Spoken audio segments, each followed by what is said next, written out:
Hello chess friends and welcome to Jozarov's chess channel and welcome to the round 4 of the Gashimov Memorial in Shamkir, Azerbaijan. So yesterday we had 6 draws, nothing has changed. Magnus Carlsen is still half of a point in front of Sergei Karyakin and Ding Liren. And the game that I was most interested in was the game between Ding Liren and Viswanathan Anand, and I'm going to show you this game today.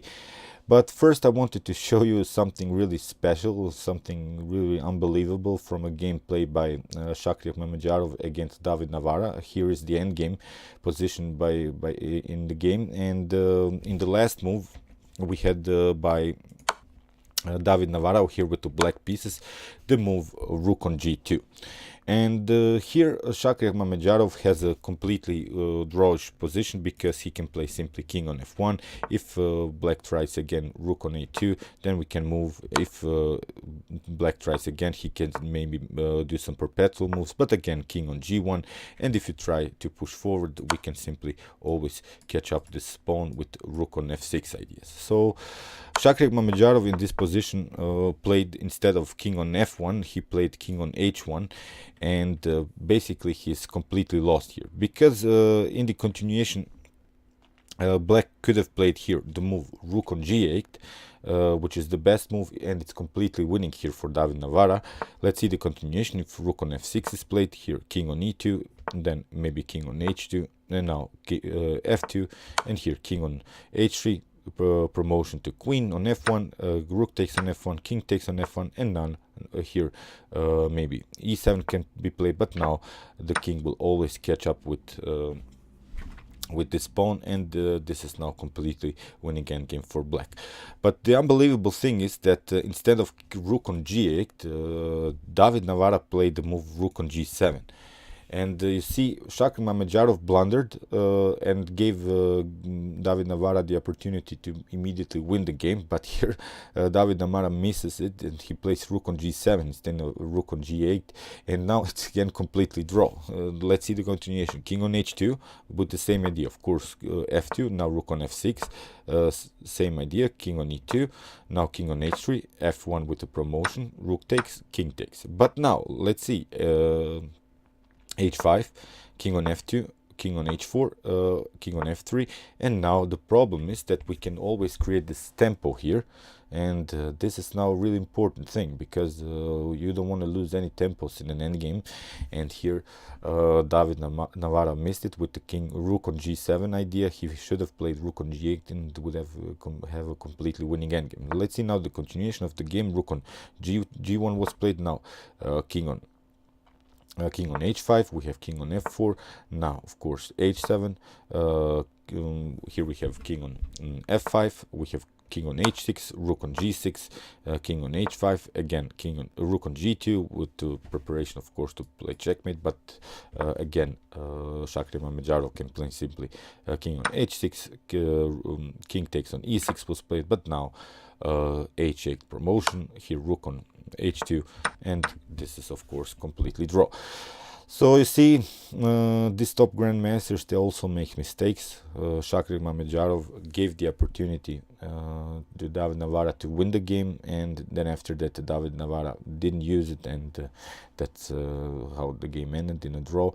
Daivd Navara played a really nice game with the black pieces against Shakhriyar Mamedyarov, and should have won this.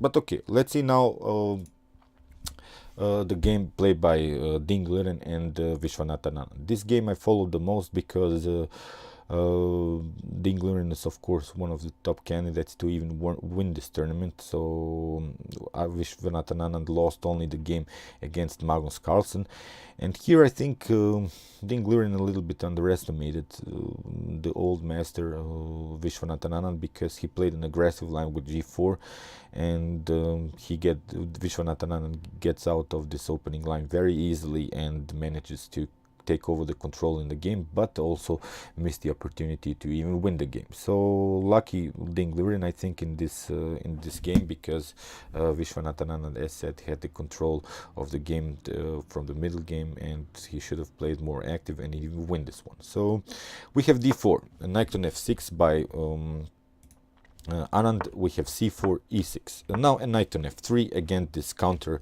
Nimzo Indian setup with knight on f3. We are not playing knight on c3. We are not allowing this bishop on b4 pinning idea. So now d5, it transposes now into the so-called queen's gambit declined. Knight on c3, bishop on e7. C takes d, e takes d. So the exchange variation of the queen's gambit declined. Queen on c2, a very important move, which prevents this bishop to get on an active square. And also we have possibility sometimes, in some occasions, after we have castled, maybe to go for this c7 weakness. So that's why c6, preventing knight on b5 ideas, e3. And the most common move here is bishop on g5. It leads into this common lines of the queen's gambit declined, or maybe even bishop on f4, getting on this very nice diagonal for the bishop. So here e3, and knight from b to d7. And that's now always the problem when you play as black, because here Viswanathan Anand plays on this very firm piece position in the center. But here I always like to first castle and then decide maybe even to bring bishop on g4 ideas, then maybe after that followed by knight from b to d7. And the problem is that if you haven't castled here after knight from b to d7, bishop on d3, and now castle, we have here always the possibility to push the move g4. And although this g4 it's aggressive, it's not so good here by Ding Liren, because it can be stopped.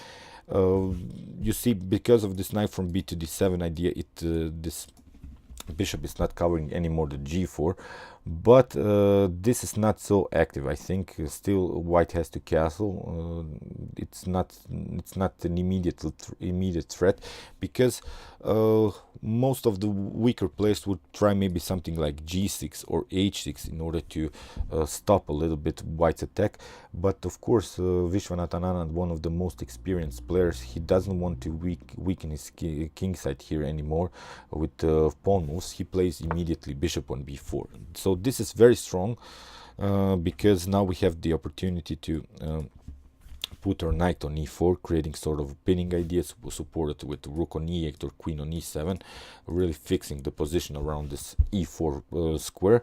So that's why bishop on b4 perfectly fine, without playing any pawn moves in front of the king, which can really weaken the king after castling. So probably if you push a pawn here like g6 or h6, Ding Liren can simply straightforward move these pawns and try to open maybe the g and h file and create dangerous attacks around black's king. So that's why bishop on d2, getting out of the pin. But now queen on e7, and now rook on g1.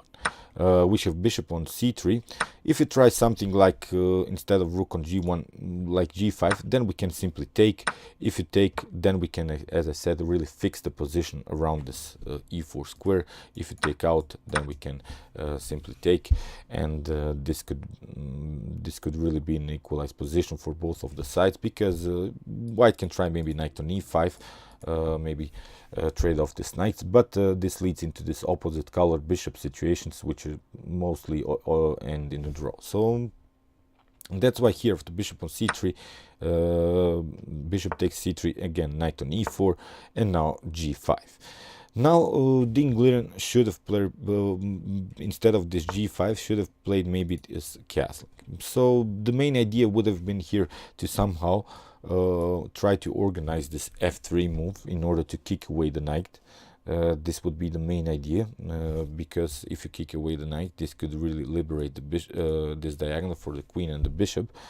So I think that it's the best way to continue from this point on with queenside castle, although Viswanathan Anand has already played the move c6, so he can play b5, a5, and create also a fast attack on white after castling. So this could lead into this opposite side attacks, which are always dangerous. So here g5 played by Ding Liren, and now a5.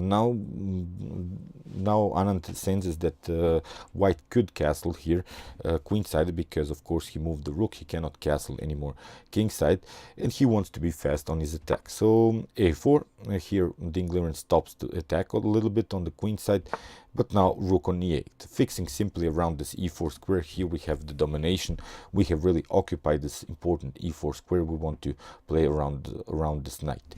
So as said, you see that Anand didn't play with his pawns, which is really important. Any pawn move really would have endangered the king after castling here. So Anand plays simply calm, plays simply healthy moves, and develops the rook on the more active file.